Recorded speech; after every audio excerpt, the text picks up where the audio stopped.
We have the distinct honor of having a friend of mine who is going to speak to you tonight. And this has been a long-standing friendship. And as I was saying early this morning, or at our conference this morning, about the Urantia roller coaster, we have been on a Urantia roller coaster ride. Sometimes she's been up and I've been down, and she's been down and I've been up. And I'd like to change my analogy from a roller coaster, because I thought of her when I was making that analogy. She has been in the front seat of the roller coaster, that very front seat, with her arms raised high, no matter whether it's going up or down. She has been screaming with enthusiasm for this revelation. And the revelation has always come first. I mean, there are times when the storms that we have faced in this movement may have blown either of us or all of us off course once in a while, but unerringly, she has always found that beacon to lead her back to the revelation and to the foundation and to what it stands for. She has been a life loyal friend of the foundation through many attempts to make her less than so. And I think that we should greet her with a warm standing ovation. Anybody who lives on Salvington Place, I present to you Tom Kendall's wife.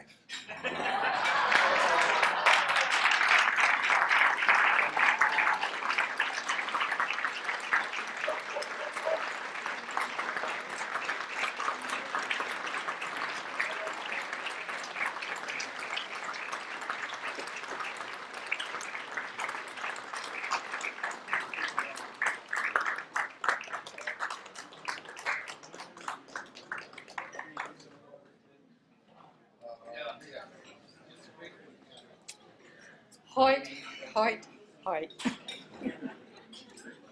Thank you, all of you. Right? Okay. Well, I do come from Salvington, and I'm wearing a fringe dress, so I guess that makes me a tassel on the lunatic fringe. But thank you so much for your expression of friendship. And all of you are friends too. Many friends from years ago, and so many people I've known and loved for so long, and new friends too. Thank you all. And it's wonderful you could all be here. This is a real thrill. I've been asked to speak to you about what I think is going to happen tomorrow. Well, looking ahead to tomorrow, it will be a very big day. Probably the biggest day in our planetary history. Certainly one of the busiest. Tomorrow, an Avenal sun on a magisterial mission will arrive.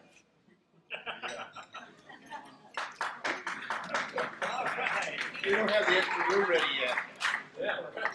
He will be accompanied by 12 Melchizedeks. They either will or will not be visible. That hasn't been determined yet. We'll know after they get here. Ordinarily, if an Avenal is visible, all the Melchizedeks are visible too. Their arrival time is tentatively set for 6 a.m. Sunday, Chicago time.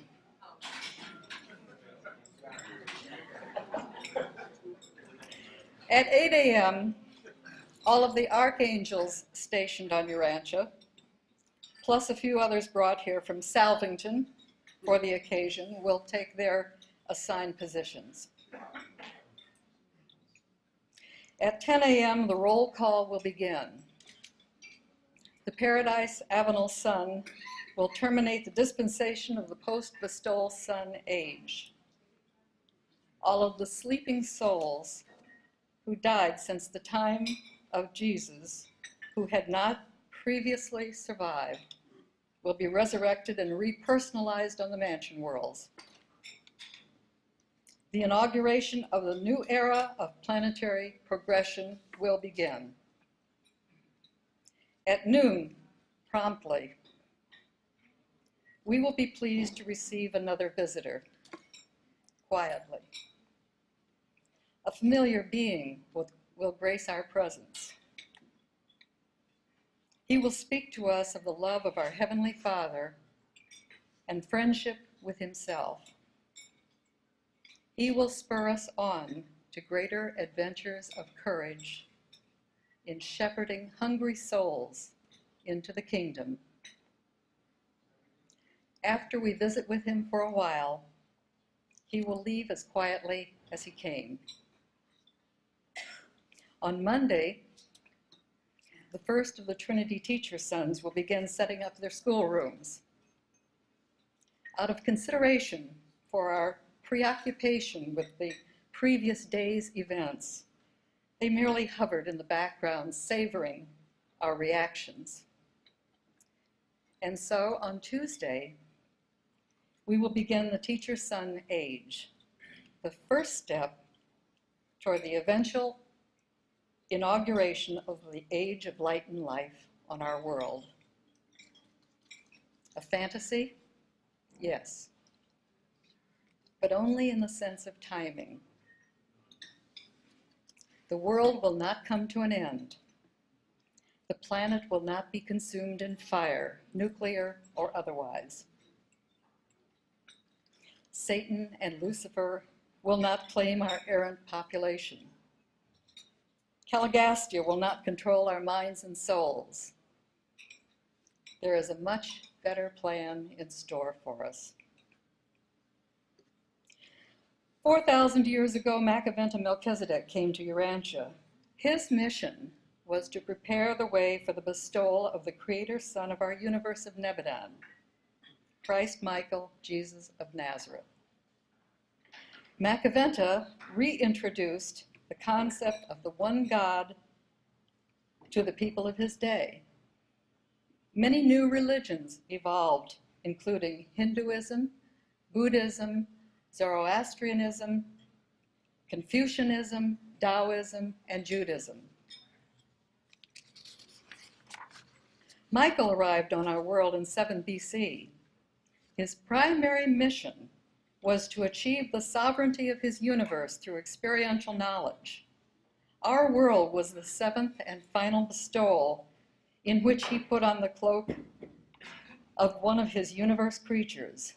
On Urantia, he assumed the likeness of humanity, the lowest form of universe personality. Jesus taught us about the Heavenly Father and demonstrated to the Father the highest example of humankind. Establishing the Christian church was not the primary purpose of Michael's bestowal. It would have been better had his teachings uplifted all pre-existing religions on earth, including Hinduism, Buddhism, Zoroastrianism, Confucianism, Taoism, and Judaism. The Urantia Book, the 5th epical revelation, was not brought to Earth by aliens in a spaceship. It did not materialize in a locker in Detroit. It was not found in a bank vault in Chicago. The Urantia revelation was on the drawing board as far back as the Middle Ages. A group of native Urantians, known as Midwayers, petitioned high universe authorities for the chance to tell the full story about the history of our planet, the true story of Jesus, his life on Earth, and to plan for the arrival of the next order of sonship. A revelation in book form has never been tried in our local universe. It was Michael himself who approved this unique project. The Word-made book. On page 241, we learn that a master son, who Jesus is now, may vary the order of the spiritual adjudication and adjustment of the inhabited planets. He can make and carry out plans of his own choosing, particularly in regard to the worlds of his bestowals, and still more concerning the realm of his terminal bestowal. This may or may not be an emergency revelation like Melchizedek's. The God concept is alive and well. The Urantia Book seeks to remediate the losses of the Dalmatian culture of the Planetary Prince, the first epical revelation 500,000 years ago, which was lost in rebellion and disloyalty. It reintroduces the biologic principles of the Adamic bestowal, the second great revelation, 37,000 years ago, another loss due to the default of its two principal bestowal personalities. The Urantia Book is the precursor to even greater events to bless our planet sometime in the near future, or the far future. Macaventa was visible to his human associates in the times of Abraham. Michael was visible as Jesus. No Paradise Son accompanied the Urantia Book, visible or invisible. There was no dispensational adjudication at the time of Macaventa Melchizedek's bestowal 4,000 years ago, as occurred at the end of Jesus' life on earth. Neither was there an adjudication when the Urantia papers came. Dr. Sadler was asked this question, and he assured us there had been none. There was, however, installed on August 21st, 1951, a regent of Michael. Michael still holds the title of acting planetary prince, but this new regent was not empowered to terminate the bestowal son age. That is always the function of a Paradise Avenal son on either a magisterial mission or technical mission, or of a master son on a return visit. The new regent, who actually functions as planetary prince, is a Melchizedek. He was believed to be one of the 12 Melchizedek receivers who operated on the planet on and off after the Caligastia rebellion. He is invisible.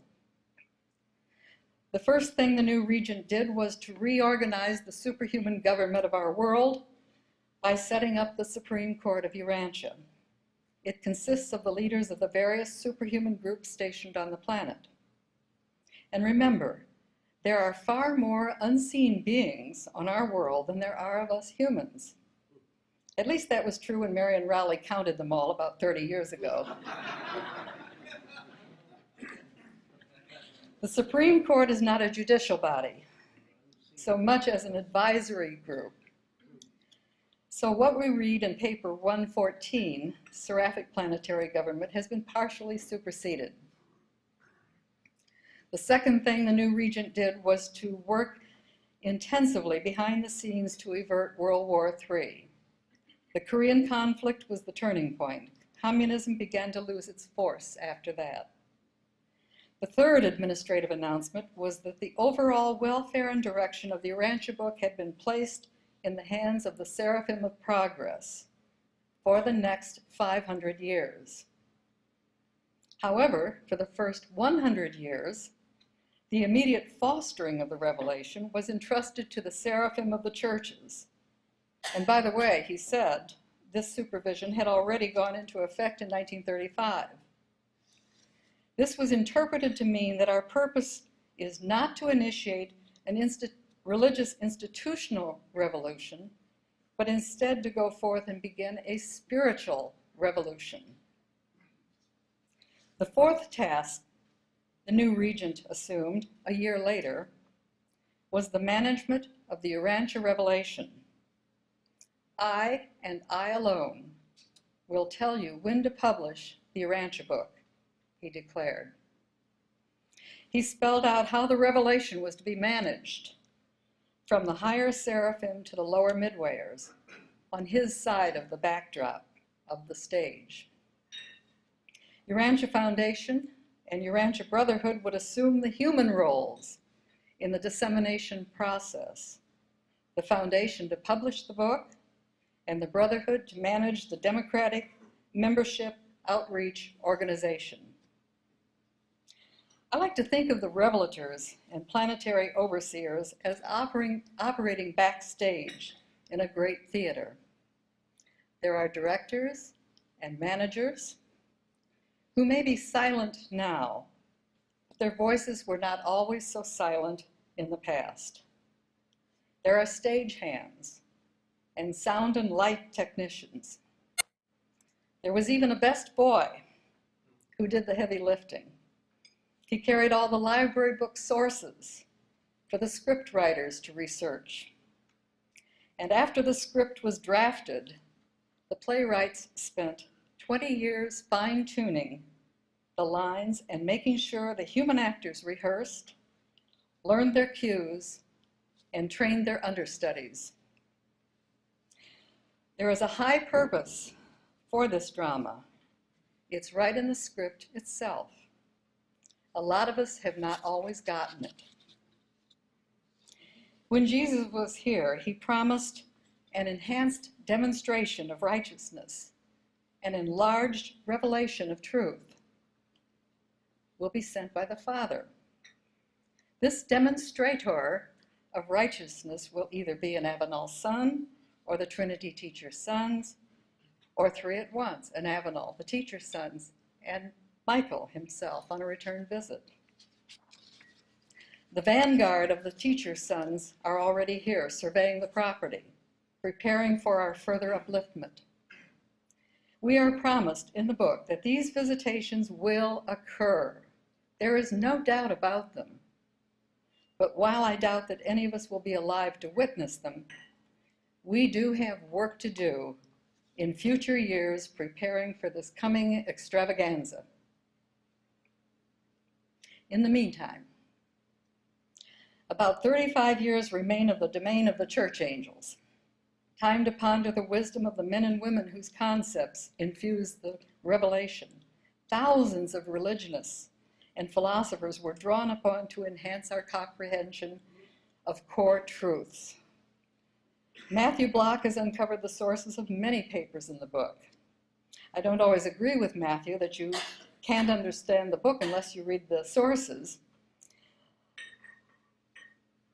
But the sources are significant because they demonstrate the value of human evolutionary thought. The revelation won't take hold until the majority of the world's people evolve to a certain level of readiness for these ideas. There have been setbacks. World War II was a speed bump. It put us back philosophically, while scientific and technological progress roared ahead. Emma L. Christie,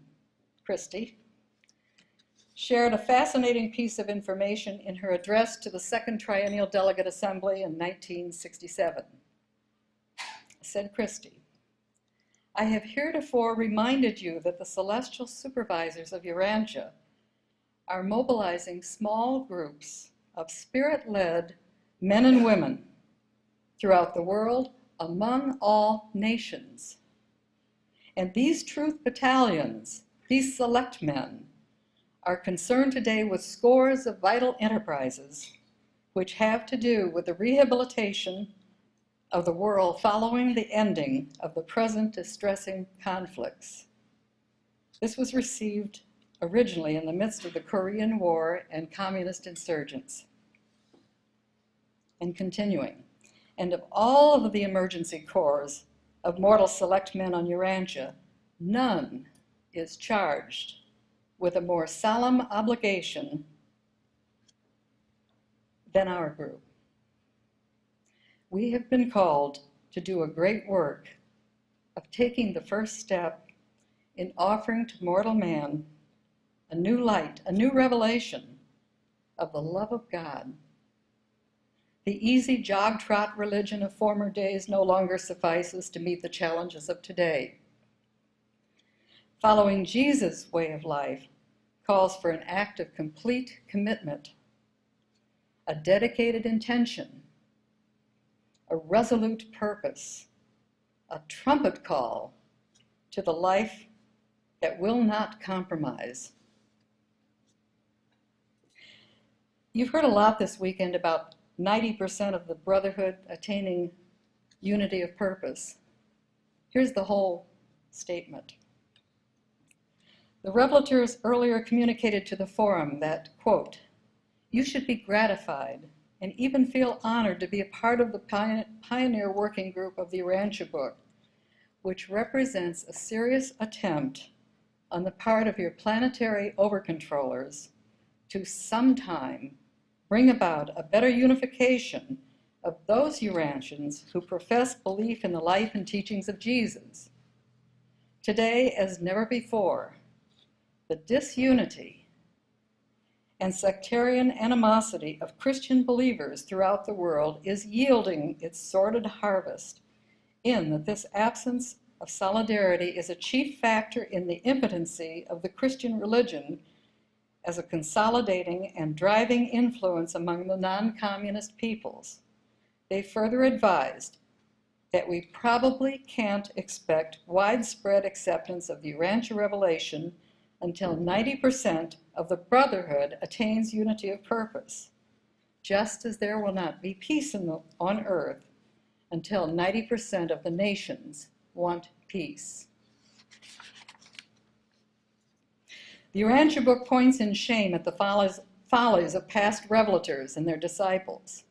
What will future revelators say about the servers of the Urantia revelation if we fail to respond to our calling? Our job is to help pave the way for the next bestowal son. But will he come if we are disunified? Would our unseen friends be able to work with 2 or 3 competing factions of Urantia Book believers? I would imagine that the next son will not come until there is one group of believers cooperating to foster peace, social peace, and spiritual harmony. We cannot make progress in the next age while working at cross purposes. We have no choice but to reignite the quest for unity. A little over a year ago, in the spirit of working toward unity of purpose among readers, Urantia Foundation decided that it would have to be the reader groups themselves who must find the way to get the 2 divergent groups together. The Millennium Initiative was born in January 1999 with 4 people. This quickly expanded to 10 individuals who represented various viewpoints. We met in March to talk about the issues that separate us and about the kind of organization that would appeal to both fellowship and IUA members, as well as to readers having no affiliation. We met again in June with 10 more added to the original group. An alliance was proposed and unanimously accepted. The Millennium Initiative group disbanded and delegated the presidents of IUA and the fellowship to take the idea back to their respective organizations. But before the vote, the fellowship's general council voted to support the alliance. But before the vote and before further progress could be made, a member of the fellowship's leadership published Part 4 of the Urantia Book in a separate volume.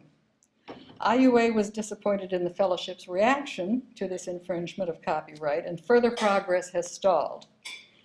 And many of the rest of us were disappointed as well. Many people are not bothered by the notion of having a multiplicity of separate organizations dedicated to the dissemination of the Urantia Book. This is mistaken in my view. Too many groups performing the same services for the same people are competitive, wasteful of money, engender suspicion of each other, and confuse the public. In the same vein, we must work cooperatively toward achieving one version of the Urantia Book and its translations. Believers are confused over the concept of inviolate text when they see successive printings that incorporate textual changes.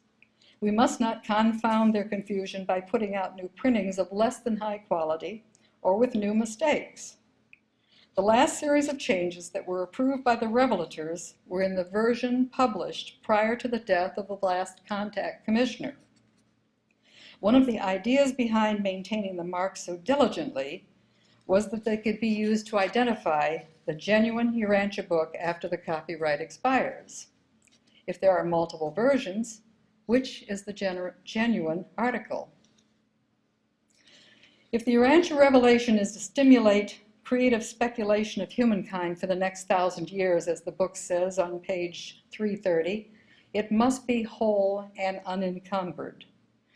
The revelators made it very clear to their human associates. They wanted a copyright on the Urantia book. They wanted the name legally protected. Every forum member knew and understood this. Every early Brotherhood member knew it, and every trustee knew it. One of the great phenomena in the New Testament could have benefited from legal protection. On the island of Patmos in the Aegean Sea, where some of us visited a couple of years ago, the Apostle John, Zebedee, experienced an impressive personal revelation. His thought adjuster made a projection to the mansion world so he could visualize the progress of an ascendant group of mortals through the mansion worlds. He saw the sea of glass, the throne of the 24 counselors, and he witnessed an archangel resurrection roll call. What survives of this visitation is distorted and fragmented. Think what we might have known about life after death for the past 20 centuries if John had been able to get a copyright on the book of Revelations.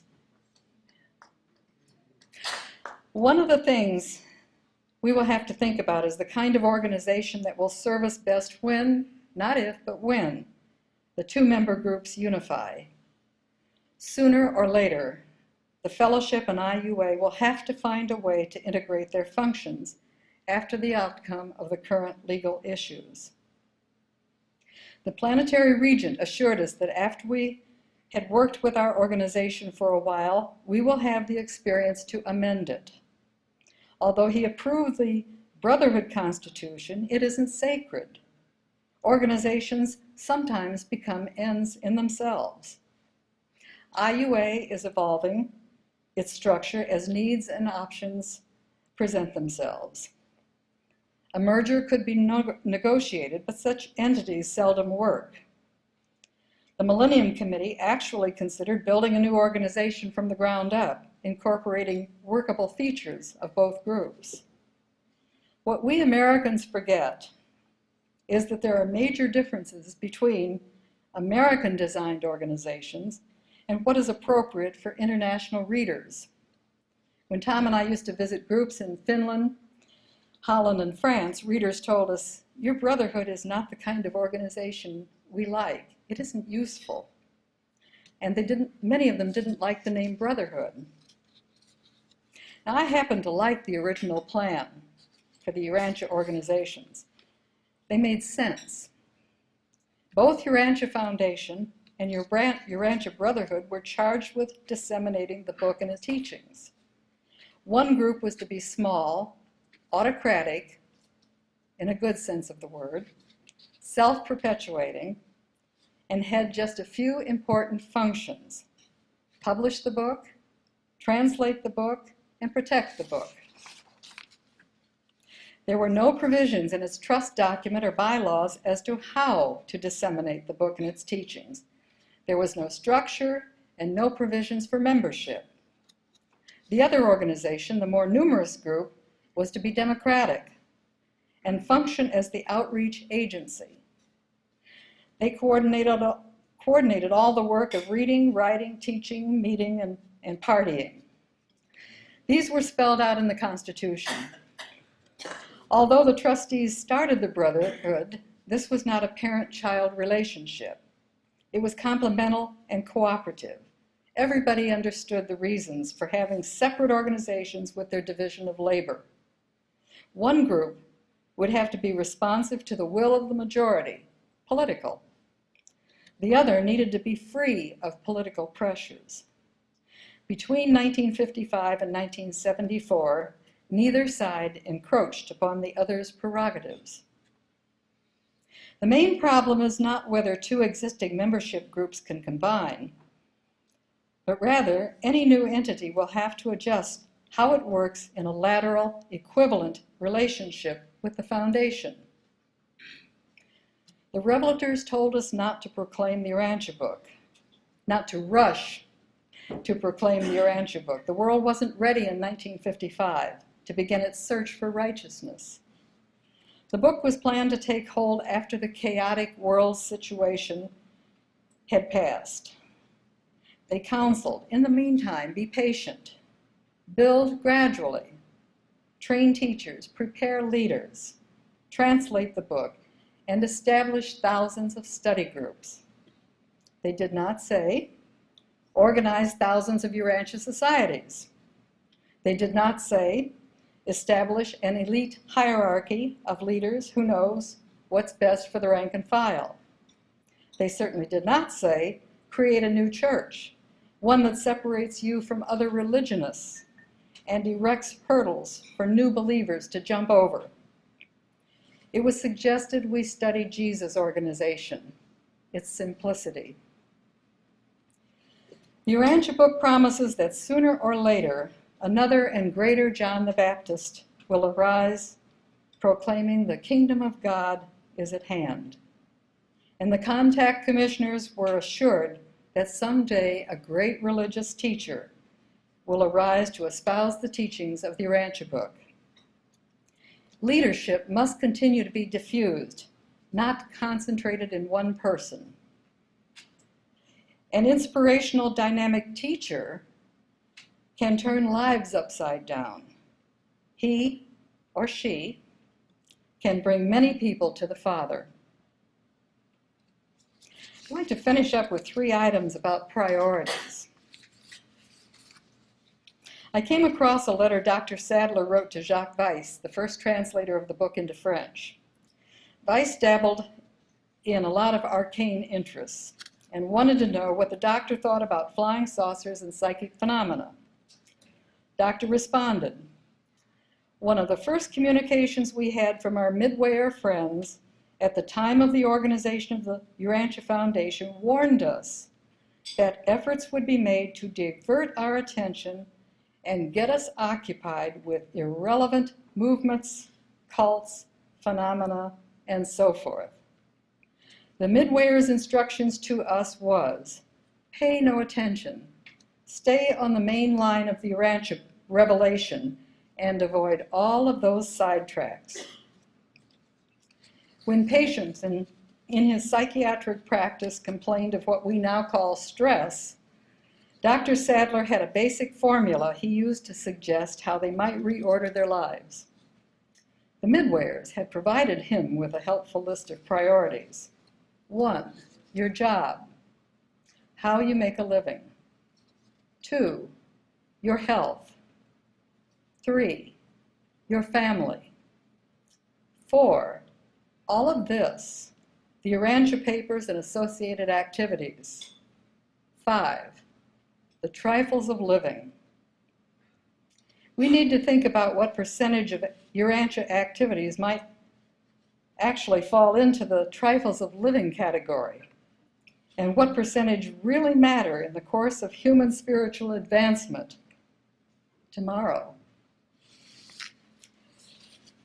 The first president of Urantia Brotherhood, Bill Sadler, clarified these matters in his report to the first Triennial Delegate Assembly.